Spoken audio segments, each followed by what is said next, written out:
The Devil's Three Gold Hairs. Once there was a very poor woman who was delighted when her son was born with caul enveloping his head.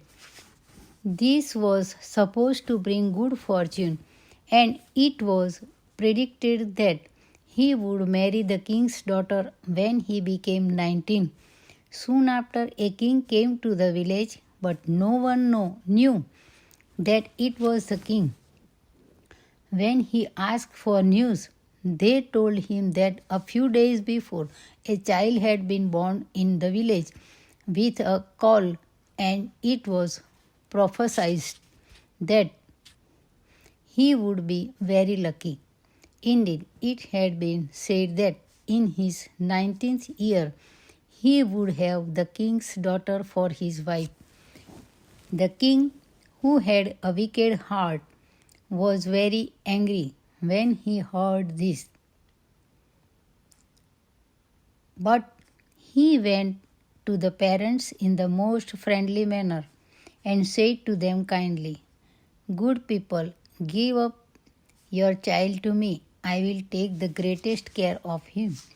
At first they refused, but when the stranger offered them a large amount of gold and then mentioned that if their child was born to be lucky, everything must turn out for the best with him, they willingly at last gave him up. The king placed the king in a box and rode away with it for a long distance till he came to deep water, into which he threw the box containing the child, saying to himself as he rode away, "From this unwelcome suitor have I saved my daughter." But the box did not sink. It swam like a boat on the water and so high above it that not a drop got inside. It sailed on to a spot about 2 miles from the chief town of the king's dominions, where there were a mill and a weir, which stopped it and on which it rested. The miller's man, who happened to be standing near the bank, fortunately noticed it, and thinking it would most likely contain something valuable, drew it on shore with a hook. But when he opened it, there lay a beautiful baby who was quite awake and lively. He carried it into the miller and his wife. As they had no children, they were quite delighted and said heaven had sent the little boy as a gift to them. They brought him up carefully and he grew to manhood, clever and virtuous. It happened one day that the king was overtaken by a thunderstorm while passing near the mill and stopped to ask for shelter. Noticing the youth, he asked the miller if that tall young man was his son. "No," he replied, "he is foundling. 19 years ago, a box was seen sailing on the mill stream by one of our men, and when it was caught in the weir, he drew it out of the water and found the child in it. Then the king knew that this must be the child of fortune and therefore the one which he had thrown into the water. He hid his vexation,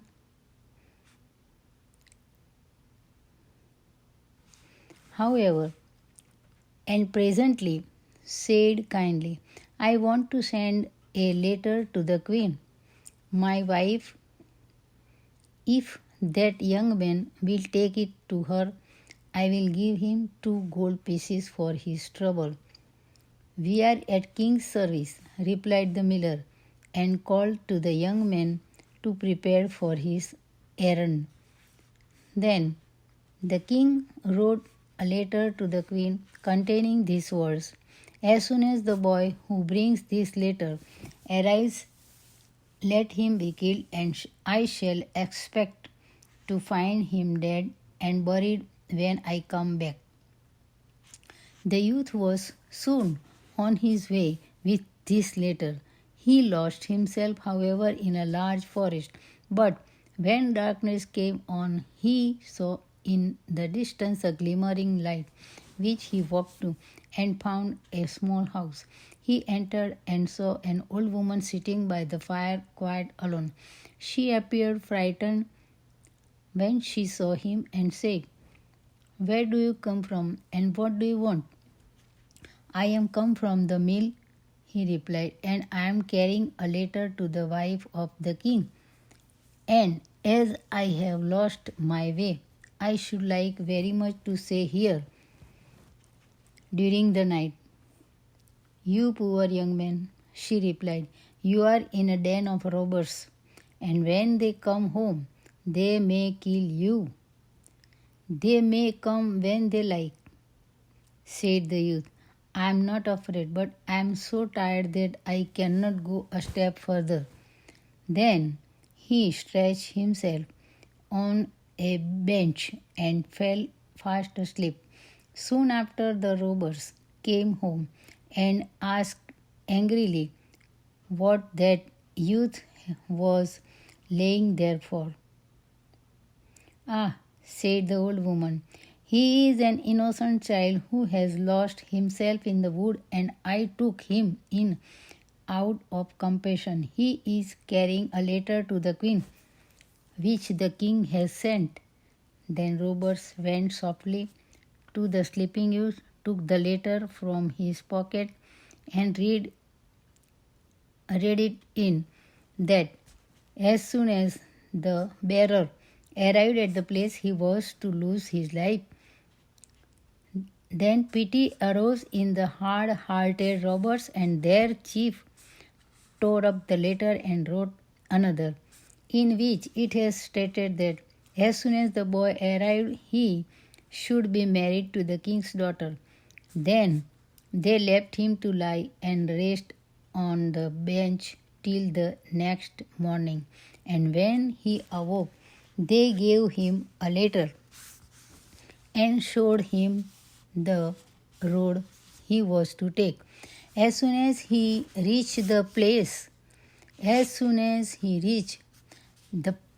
palace and sent in the letter, the queen read it, and she acted in exact accordance with what was written, ordered a grand marriage feast, and had the princess married at once to the fortunate youth. He was very handsome and amiable, so that the king's daughter soon learned to love him very much and was quite happy with him. Not long after, when the king returned home to his castle, he found the prophecy respecting the child of fortune fulfilled, and that he was married to a king's daughter. "How has this happened?" said he. "I have in my letter given very different orders." Then the queen gave him the letter and said, "You may see for yourself what is stated there." The king read the letter and saw very clearly that it was not the one he had written. He asked the youth what he had done with the letter he had entrusted to him, and where he had brought the other from. "I know not," he replied, "unless it was changed during the night while I slept in the forest." Full of wrath, the king said, "You shall not get off so easily, for whoever marries my daughter must first bring me 3 golden hairs from the head of the demon of Black Forest. If you bring them to me before long, then shall you keep my daughter as a wife, but not otherwise." Then said the child of fortune, "I will fetch these golden hairs very quickly. I am not the least afraid of a demon." Thereupon he said farewell and started on his travels. His way led him to a large city, and as he stood at the gate and asked admission, a watchman said to him, "What trade do you follow, and how much do you know?" "I know everything," he replied. "Then you can do us a favor," answered the watchman. "If you can tell why our master's fountain, from which wine used to flow, is dried up and never gives us even water now, I will tell you when I come back," he said. "Only wait till then." He travelled on still further and came by two other towns, where the watchman also asked him what trade he followed and what he knew. "I know everything," he answered. Then said the watchman, "You can do us a favor and tell us why a tree in our town, which once bore golden apples, now only produces leaves. Wait till I return," he replied, "and I will tell you." Oh, on he went again and came to a broad river, over which he must pass in a ferry boat, and the ferryman asked him the same question about his trade and his knowledge. He gave the same reply, and he knew everything. Then said the man, "You can do me a favor and tell me how it is that I am obliged to go backward and forward in my ferry boat every day without a change of any kind. Wait till I come back," he replied. "Then you shall know all about it." As soon as he reached the other side of the water, he found the entrance to the black forest, in which was the demon's cove. It was very dark and gloomy, and the demon was not at home. But his old mother was sitting in a large armchair, and she looked up and said, "What do you want? You don't look wicked enough to be one of us." "I just want 3 golden hairs from the demon's head," he replied. "Otherwise my wife will be taken away from me." "That is asking a great deal," she replied, "for if the demon comes home and finds you are here, he will have no mercy on you. However, if you will trust me, I will try to help you." Then she turned him into an ant and said, "Creep into the folds of my gown, there you will be safe." "Yes," he replied, "that is all very good, but I have 3 things besides that I want to know. First, why a well from which formerly wine used to flow should be dry now, so that not even water can be got from it. Secondly, why a tree at once bore golden apples should now produce nothing but leaves. And thirdly, why a ferryman is obliged to row forward and back every day without ever leaving off." "These are difficult questions," said the old woman, "but keep still and quiet. And when the demon comes in, pay great attention to what he says while I pull the golden hairs out of his head." Late in the evening, the demon came home. As soon as he entered, he declared that the air was not clear. "I smell the flesh of man," he said, "and I am sure that there is someone here." So he peeped into all the corners and searched everywhere, but could find nothing. Then his old mother scolded him well and said, "Just as I have been sweeping and dusting and putting everything in order. Then you come home and give me all the work to do over again. You all have always the smell of something in your nose. Do sit down and eat your supper. The demon did as she told him, and when he had eaten and drunk enough, he complained of being tired, so his mother made him lie down so that she could place his head in her lap. And he was soon so comfortable that he fell fast asleep and snored. Then the old woman lifted up a golden hair, twitched